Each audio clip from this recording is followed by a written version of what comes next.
Mesdames et messieurs, bonjour. Ravi de que je sois parmi vous pour vous présenter une autre leçon du baccalauréat, une leçon très cruciale en chimie, en vous souhaitant bien sûr toute la réussite et tout le succès dans vos examens, donc chers élèves. Alors, cette leçon va s'articuler donc sur un domaine très effervescent, un domaine très vital qui est l'électrochimie. On va aborder donc c'est l'étude du rapport entre l'énergie électrique et l'énergie chimique. On va étudier dans ce cas donc les transformations spontanées qui se déroulent dans les piles et la récupération d'énergie. Alors, une pile électrique est un dispositif électrochimique qui transforme l'énergie d'une réaction chimique en énergie électrique. Alors, dans cette leçon, on va essayer de connaître les composants d'une pile, la nature des réactions chimiques qui se déroulent au niveau de la pile et comment on peut bien sûr expliquer le fonctionnement d'une pile. Alors, figurons-nous que la première pile a été inventée par le physicien italien Alessandro Volta. Dans la pile, il y a un transfert spontané d'électrons entre les espèces chimiques, donc des réactions redox, bien sûr, entre les différentes espèces chimiques. On va commencer par l'activité 1. On plonge une lame de cuivre et une lame de zinc fraîchement décapée dans une solution contenant de sulfate de cuivre, c'est U de plus SO4 de moins, comme il est indiqué bien sûr sur le schéma. Cette solution donc de concentration de 0,1 mol par litre et de sulfate de zinc, de même concentration bien sûr. Après un certain moment, on observe bien entendu un dépôt rouge sur la lame de zinc et la solution se décolore. Donc des transformations chimiques se sont déroulées bien sûr dans la solution. Écrire l'équation de la réaction qui peut se produire entre les ions du cuivre 2 et le zinc métallique en déterminant sa nature. Calculer la valeur du quotient de réaction initiale. Et à 25 degrés Celsius, la constante d'équilibre associée à cette réaction est K égale 1,9 fois 10 à la puissance 37. Quel est le sens d'évolution spontanée du système considéré? Est-ce que le critère d'évolution spontanée est vérifié dans cette réaction? Et où se fait le transfert des électrons lors de cette réaction? Alors, l'équation de la réaction d'oxydoréduction. Les réactifs, bien sûr, sont Cu de plus Zn. Les couples sont Cu de plus Cus et Zn de plus Zns. Pour le premier couple, on a Cu de plus 2 électrons égale Cus. Donc, c'est une réaction de réduction des ions. Cu de plus. Pour le deuxième couple, on a l'oxydation de zinc. Zn égale Zn de plus 2 électrons.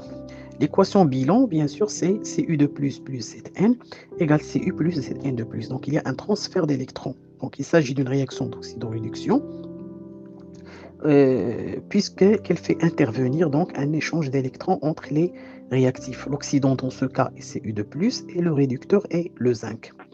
Alors, le calcul du quotient de la réaction, QRI égale Zn de plus sur Cu de plus en termes de concentration, donc égale NI Zn de plus sur V1 plus V2 sur NI Cu de plus sur V1 plus V2 égale alors C2 fois V2 sur C1 fois V1 égale C sur C égale 1.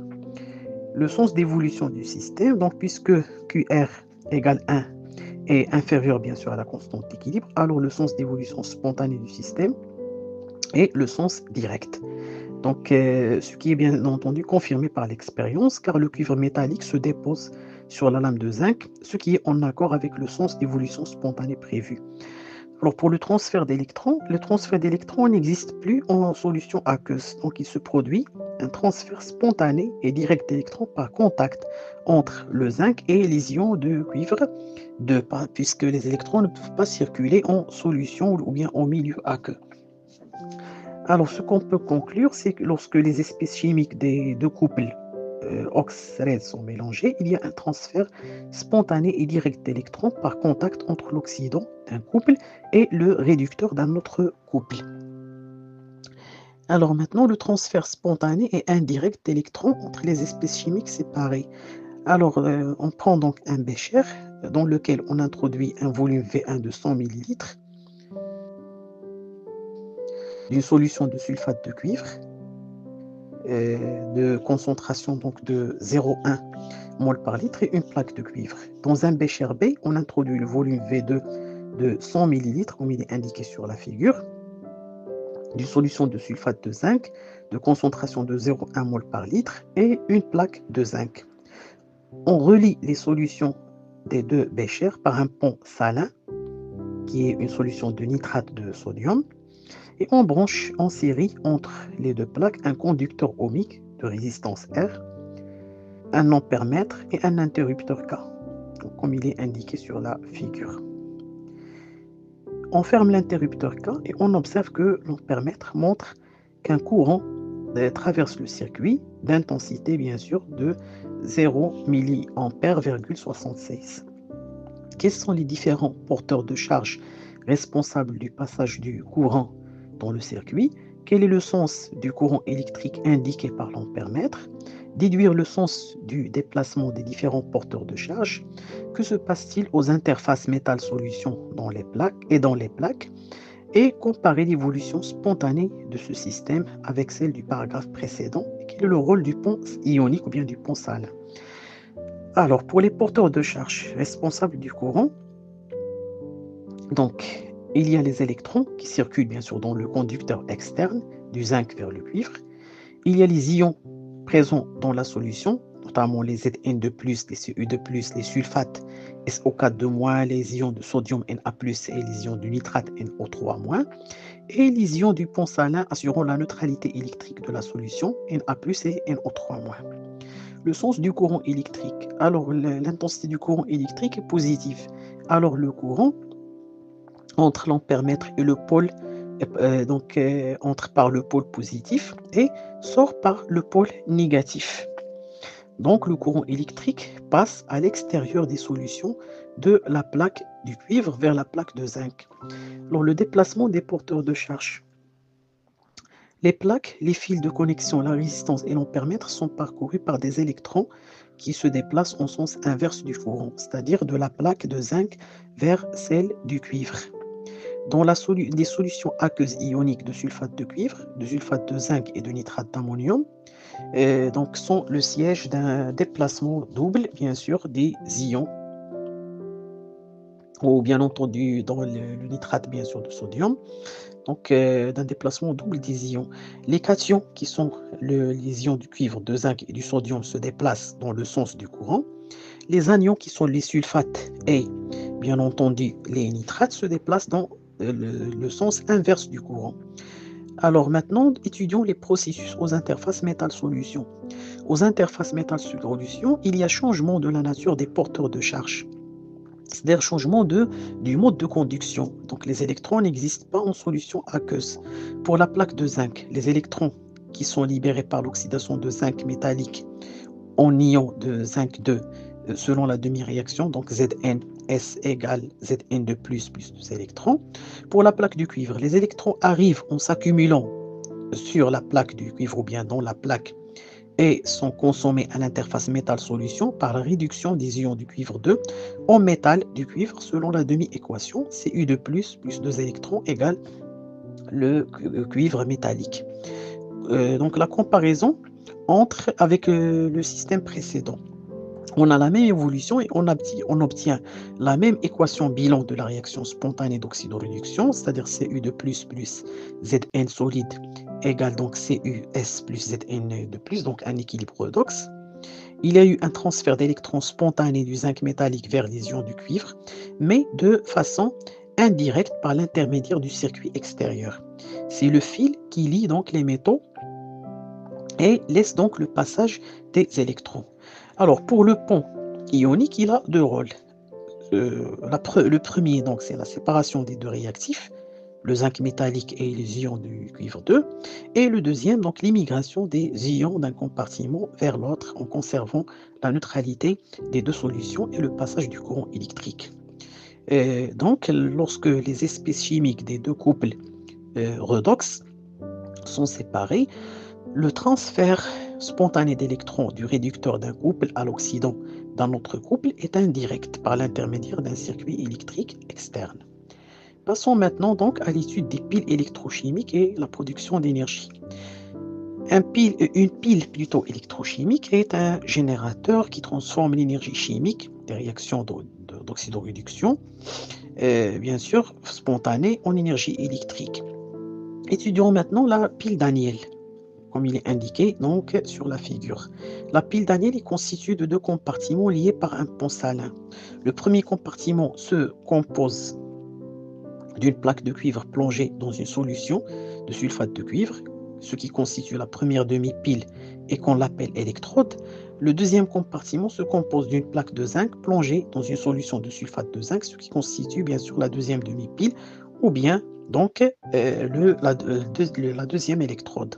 Le pont salin ionique qui relie les deux solutions, constitué d'une solution bien sûr de chlorure de sodium, Na plus Cl- ou bien de chlorure de potassium, donc qui est un conducteur bien sûr ionique ou bien qui est un électrolyte. Alors pour les réactions aux électrodes, donc on branche l'ampèremètre aux bornes de la pile et il indique le passage d'un courant électrique de la plaque du cuivre vers la plaque de zinc, d'où les électrons donc circulent dans le circuit extérieur de la plaque du zinc vers la plaque du cuivre. La plaque du cuivre est le pôle positif de la pile et elle s'appelle la cathode. Il est le siège donc de la réaction de réduction ou bien la réduction cathodique. Donc Zn donne Zn de plus 2 électrons. Donc ou bien donc c'est la réduction bien sûr des ions Zn de plus, bien entendu en ions bien sûr la réduction plutôt des ions Zn de plus en Zn. Alors pour la plaque bien sûr de zinc, le pôle négatif s'appelle dans ce cas donc l'anode. Il est le siège bien sûr d'une oxydation anodique. Donc pour la réduction, donc c'est le cuivre qui se réduit, donc Cu2 plus 2 électrons égale CuS. Et pour bien sûr l'oxydation dans l'anode, c'est le zinc bien sûr qui s'oxyde. Et l'équation bilan de la réaction qui se produit au cours du fonctionnement de la pile est Zn plus Cu2 plus. Donc ça nous donne Cu solide plus Zn de plus solide. Donc dans l'anode, il y a l'oxydation des ions de zinc et dans la cathode, il y a bien sûr la réduction des ions du cuivre. Alors pour le pont ionique, donc il assure donc la fermeture du circuit électrique par migration des ions sans que les deux solutions se mélangent et il assure ainsi la neutralité des deux solutions lors du fonctionnement de la pile. Alors, la concentration des ions Zn de plus dans la solution de sulfate de zinc augmente et la concentration des ions Cu de plus diminue dans les solutions de sulfate de cuivre. Et pour assurer la neutralité des deux solutions, les ions de chlorure Cl- migrent à travers le pont ionique vers la solution de zinc et les ions du sodium Na+, ou bien du potassium, vers la solution de sulfate de cuivre. Alors, en électrochimie, on représente donc la pile Daniel par le schéma conventionnel suivant. Donc, les deux pôles négatifs et positifs, c'est-à-dire l'anode et la cathode, donc, sont présentés par deux cercles avec le signe moins et plus. Et les deux couples redox, Zn solide, Zn de plus, Cu de plus, Cu solide, entre les deux, donc, le pont salin. Maintenant, donc, la constitution d'une pile. Donc, une pile électrochimique est un générateur qui transforme l'énergie chimique fournie par une réaction d'oxydoréduction spontanée en énergie électrique. Généralement, une pile est constituée de deux plaques métalliques, M1, M2, appelées électrodes. La première plongée dans une solution contenant les ions M1, Na+, et la deuxième plongée dans une solution contenant les ions M2, N2+. Et un pont ionique qui relie les deux solutions et les deux couples qui interviennent au cours du fonctionnement de la pile sont M1, Na+, M1 solide, M2, N2+, M2 solide. L'électrode négative de la pile est le siège d'une oxydation anodique, comme présenté donc par cette équation. Donc cette oxydation fournit les électrons au circuit extérieur, tandis que l'électrode M2 positive de la pile est le siège d'une réduction cathodique ou les électrons nécessaires, il fournit les électrons donc nécessaires pour cette réduction, donc il arrive au circuit extérieur. Au cours du fonctionnement d'une pile, il se produit une réaction chimique d'oxydoréduction, comme il est indiqué. Et dans le circuit interne, les électrons se déplacent de l'anode vers la cathode. Dans le pont salin, les ions se déplacent vers la demi-pile anodique et les cations se déplacent vers la demi-pile cathodique. Et le schéma conventionnel est représenté par le schéma que vous voyez ci-contre. Maintenant, les caractéristiques d'une pile. Une pile ou générateur électrochimique est un dipôle actif qui se caractérise par un pôle positif P et un pôle négatif N. Une force électromotrice E exprimée en volts, une résistance interne R exprimée en ohms.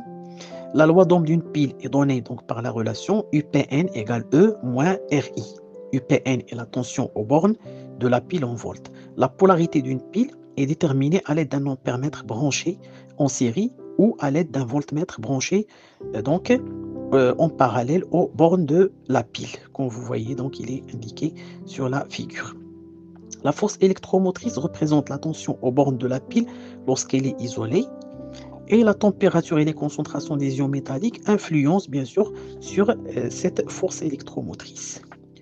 Alors l'évolution ici d'un système chimique constituant une pile. Lorsque la pile fonctionne, il constitue un système chimique hors d'équilibre. Le critère d'évolution spontanée permet de déterminer le sens d'évolution spontanée du système chimique constituant la pile. Au cours du fonctionnement de la pile, l'avancement X de la réaction augmente, donc le quotient de réaction QR augmente et I est différent de 0. À l'équilibre, la pile ne peut plus débiter du courant, donc I égale 0, X, l'avancement égale l'avancement à l'équilibre, et QR égale donc le quotient de la réaction à l'équilibre ou bien la constante d'équilibre. Procédons maintenant à une étude quantitative d'une pile. La quantité d'électricité débitée par une pile, donc pendant une durée delta T, Q égale donc N fois E, donc la structure atomistique de l'électricité, égale le nombre de moles des électrons fois le nombre d'Avogadro, fois E égale le nombre des 2 moles des électrons fois le Faraday. Donc c'est la charge d'une mole d'électrons, ou bien c'est la charge d'une mole de particules chargées. Donc N, le nombre des électrons qui traversent le circuit pendant la durée delta T.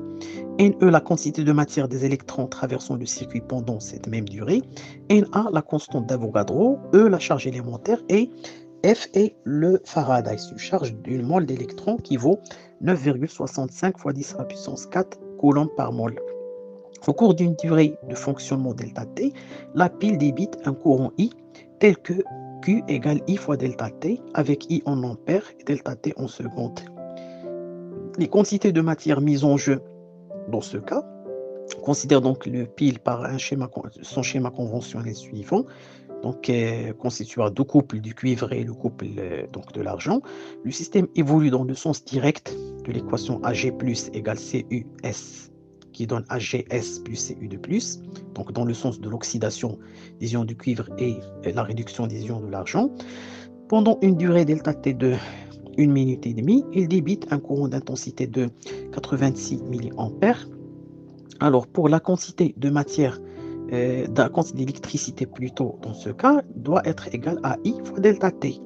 Donc après la conversion en secondes et la conversion de l'intensité de courant en ampères, on trouve donc 7,64 coulombs.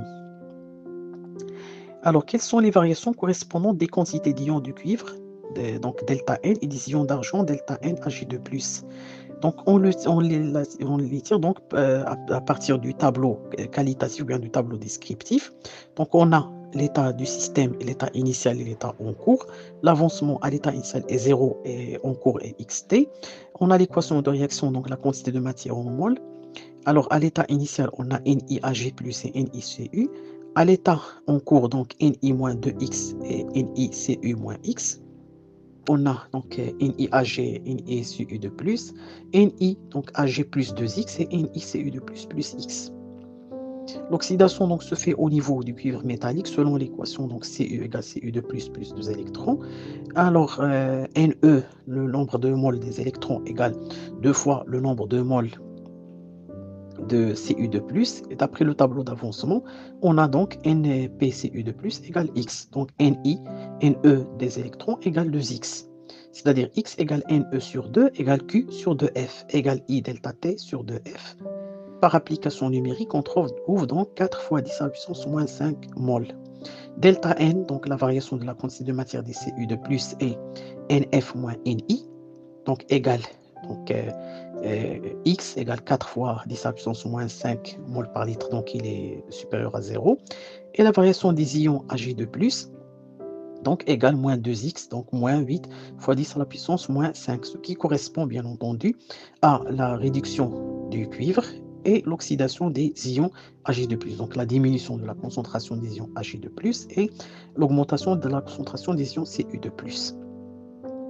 Alors, quelques exemples de piles usuelles. Donc, on a la pile Leclanché, qui est un type de pile électrique fonctionnant par oxydoréduction entre le zinc et le dioxyde de manganèse MnO2, avec une électrolyse, un électrolyte constitué bien sûr de chlorure de zinc et de chlorure d'ammonium NH4Cl.